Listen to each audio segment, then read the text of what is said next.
जय जिनेंद्र दोस्तों। आज जैनागम पर हम उस धरती को प्रणाम करेंगे जहाँ की मिट्टी का हर कण सिद्ध है। झारखंड के गिरिडीह में स्थित शाश्वत तीर्थ सम्मेत शिखर जी, ये वो पर्वत है जहाँ से इस युग के 24 में से 20 तीर्थंकर और अनंत मुनिराजों ने मोक्ष प्राप्त किया। आज के इस वीडियो में हम करेंगे पूरे 27 किलोमीटर की वंदना और जानेंगे हर एक टोक का गहरा रहस्य।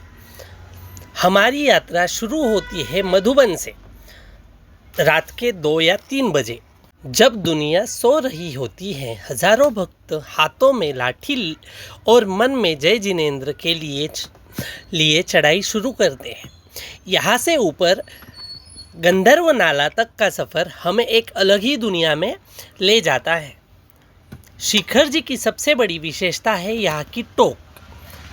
हर एक टोक उस स्थल को दर्शाती है जहाँ से किसी तीर्थंकर ने निर्वाण पाया। सबसे पहले हम गौतम स्वामी की केवल ज्ञान भूमि पर शीश झुकाते हैं। फिर आती है अजितनाथ भगवान, संभवनाथ भगवान और अन्य तीर्थंकरों की टोक। क्या आप जानते हैं, यहाँ हर तीर्थंकर के चरण चिन्ह बने हैं, जिन्हें छूना और देखना ही अपने आप में सौभाग्य है। दोस्तों, जल मंदिर, पहाड़ी के बीचों बीच स्थित जल मंदिर एक चमत्कार जैसा है।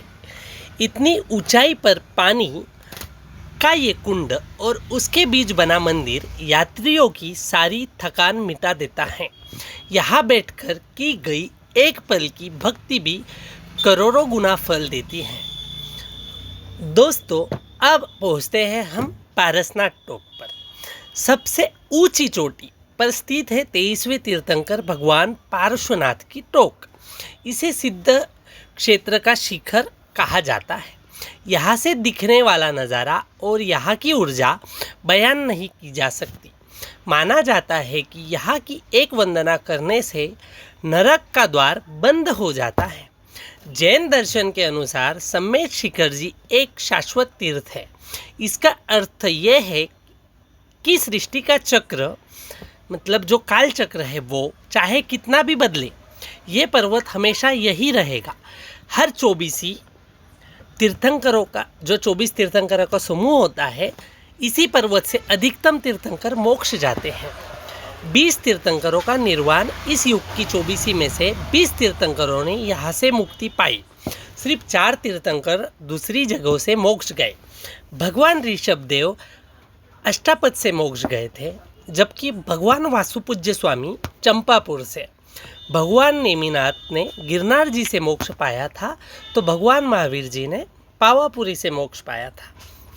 दोस्तों, पहाड़ी पर बनी 31 मुख्य टोक सिर्फ मंदिर नहीं है, ये वो एग्जैक्ट स्पॉट है जहाँ तीर्थंकरों ने ध्यान लगाया और उनके शरीर का अंतिम संस्कार हुआ, मतलब उनका निर्वाण हुआ।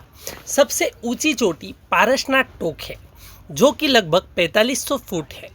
यहाँ की वंदना करते समय चरण चिन्ह पर ध्यान लगाना सामायिक के बराबर माना जाता है।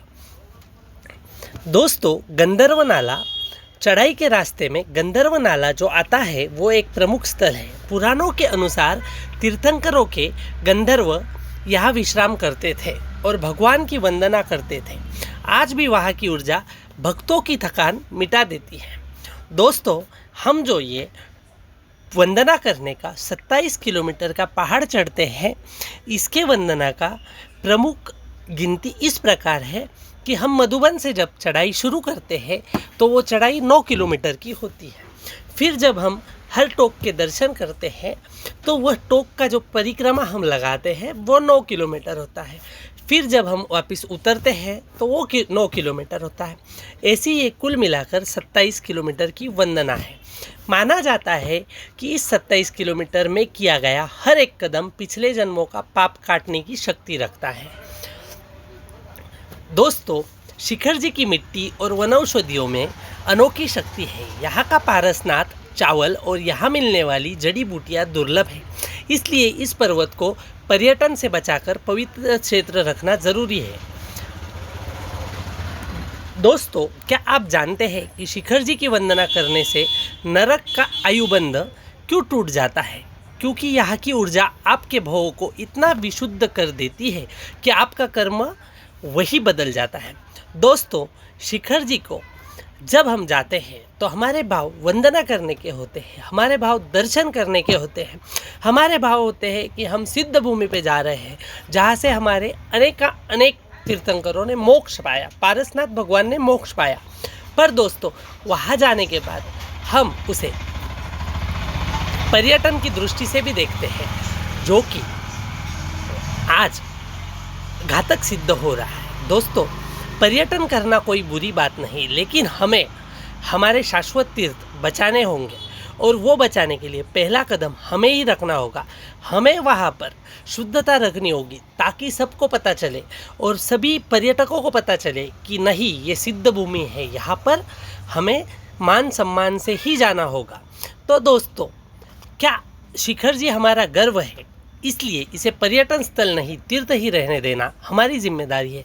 पर्वत पर कचरा ना फैलाए और तीर्थ की मर्यादा का ध्यान रखें। तीर्थ रक्षा धर्म रक्षा है। दोस्तों, आज इस वीडियो में मैं आपसे 3 सवाल पूछने वाला हूँ, और मैं चाहता हूँ कि इसके जवाब आप कमेंट बॉक्स में ज़रूर दें। क्या आपने कभी शिखर जी की वंदना की है? और अगर आपने वंदना की है और आप शिखर जी गए हो, तो आप कौन सा ऐसा बदलाव चाहते हैं जो शिखर जी में हो? और तीसरा और मुख्य सवाल दोस्तों, क्या शिखर जी जब आप गए तब आपने शिखर जी की गरिमा बनाए रखी? आप अपने मन से पूछना और ज़रूर बताना कि आपने शिखर जी में जाकर कौन सी गलती की थी। दोस्तों, मिलते हैं अगले वीडियो में फिर ऐसे ही एक सिद्ध क्षेत्र के साथ।